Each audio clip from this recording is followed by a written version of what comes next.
Bonjour. Il faut dire que la dégradation de la pharmacie d'officine est aujourd'hui un constat évident. La politique de laisser aller prônée par la tutelle y est pour beaucoup. Pour dire stop au massacre de l'officine, je rejoins le sitting du 10 février devant le ministère de la Santé à Rabat. J'invite toutes les consoeurs et tous les confrères à y participer pour faire entendre notre voix et notre colère. أخي الصيدلاني أختي الصيدلانية نعاني كل يوم من الأدوية المهربة التي تمر عبر معابرنا الحدودية بصفة غير قانونية. لذا أدعوكم للحضور بكثافة يوم 10 فبراير 2020 بالرباط على الساعة 11 صباحا أمام مقر وزارة الصحة للمطالبة باحترام المسلك القانوني لصرف أدوية في بلادنا. Le constat malheureusement de la pharmacie d'officine au Maroc est sans équivoque. La pharmacie d'officine vit une crise profonde, cette crise identitaire, sociale et économique. Seules nos propres actions peuvent nous sortir de ce marasme économique et social. C'est pour cela que je demande à toutes les consoeurs et à tous les confrères d'aller protester et revendiquer nos légitimes droits le lundi 10 février à 11h devant le ministère de la Santé. Vive la pharmacie! Je lance un appel solennel à tous les pharmaciennes et pharmaciens d'être au rendez-vous du 10 février à 11h devant le ministère de la Santé pour scander nos doléances, nos droits, pour défendre aussi notre monopole. Soyez citoyennes et citoyens pour défendre la profession. هذا نداء لجميع صيادلة المغاربة الغيورين على مهنتهم النبيلة. موعدنا إن شاء الله يوم الاثنين 10 فبراير على الساعة 11 صباحا أمام وزارة الصحة بمدينة الرباط، وذلك تحت شعار الصيدلي صامت حتى تحقيق جميع المطالب. باسم الغرفة النقابية جهة هليميم وادنون أدعو صيادلة الجهة خاصة وصيادلة المغرب عامة للمشاركة في الوقفة المنظمة من طرف كونفدرالية نقابة صيادلة المغرب يوم الاثنين 10 فبراير أمام وزارة الصحة للمطالبة بالحقوق المسلوبة. Je suis pharmacien au Casa. Vu la situation financière désastreuse de la majorité des pharmaciens, vu que nos droits légaux et fondamentaux sont violés, vu que le ministère de la Santé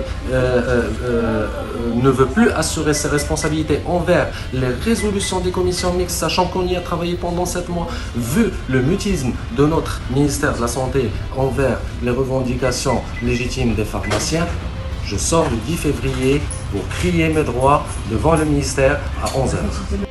تحية صادقة لكل الأحرار والحرائر اللي كيأمنوا بأن مضى حق وراءه طالب.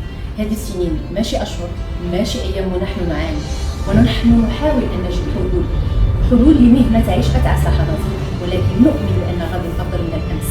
لهذا سنقف أمام الوزارة يوم 12 فبراير لأن سياسة الأذن الصماء اللي تتعامل بها الوزارة ما عطاش حلول، وسنقف باختلاف انتماءاتنا وباختلافاتنا غنتجاوزوها لأن هدفنا واحد. تحية نضالية لجميع الصيادلة.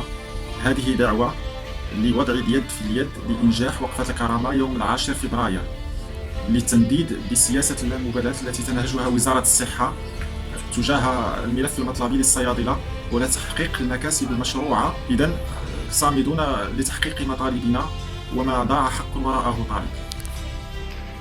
إخواني أخواتي الصيادلة، ما ضاع حق وراءه طالب، والمطالب لا تأتي بالتمني، المطالب تأتي بالطلب والمطالبة، المطالب تأتي بالدفاع والمدافعة، المطالب تأتي بمثل هذه الأشكال النضالية التي دعت لها كونفدرالية صيادلة المغرب، ألا وهي وقفة احتجاجية سلمية أمام مقر وزارة الصحة، وذلك يوم الاثنين 10 فبراير 2020 على الساعة 11 صباحا. Le 10 février, c'est l'occasion pour les pharmaciens de manifester leur ras-le-bol. Ras-le-bol car rien de concret n'a été fait. Nous n'avons toujours pas de couverture médicale, pas de retraite, pas de droit de substitution et le circuit légal du médicament n'est toujours pas respecté. La loi régissant les psychotropes n'a toujours pas été modifiée, elle date de 1922. Donc, pour une pharmacie digne et pérenne, mobilisons-nous, participons massivement au sit-in du 10 février. Je suis Tawfiq Darraz, pharmacien d'officine exerçant à Casablanca depuis 23 ans, et ma situation se détériore de jour en jour. Je serai présent, accompagné de tous les pharmaciens et pharmaciennes d'officine du Maroc, ainsi que ceux de mon syndicat professionnel le SPLCR, au sitting du 10 février 2020 au siège du ministère de la Santé, pour que celui-ci prenne la pleine mesure de l'importance de mon secteur et me permette d'exercer avec dignité mon métier, qui est celui de porter assistance et soutien à la santé de mes concitoyens. زميلاتي وزملائي الصيادلة، يوم الاثنين 10 فبراير المقبل نساء ورجال مهنة الصيدلة غادي يوقفوا أمام وزارة الصحة للتعبير عن تذمرهم من تنصل الوزارة الوصية من الالتزامات اللي خدات تجاه الملف المطلبي العادل للصيادلة. وبدوري كنوجه نداء لصيادلة ولاية أكادير وجهة سوس مسا وجميع صيادلة المغرب للحضور بكثافة لوقفة الكرامة، وقفة 10 فبراير على الساعة 11 صباحا أمام وزارة الصحة، كلنا معا لنيل مطالبنا العادلة. ندعو جميع صيادلة المغرب المشاركة بكثافة في الوقفة الاحتجاجية وقفة الكرامة يوم الاثنين 10 فبراير دفاعا عن المهنة ودفاعا عن صحة المواطنين، فكونوا في الموقف. الدفاع عن المهنة همنا كاملين، والمعروف على الصيادلة بالجهة الجنوبية أنهم يقبضهم التحمجي والعزة في المطالبة بحقوقهم. خلينا يد وحدة يوم الوقفة 10 فبراير وقفة الكرامة أمام وزارة الصحة.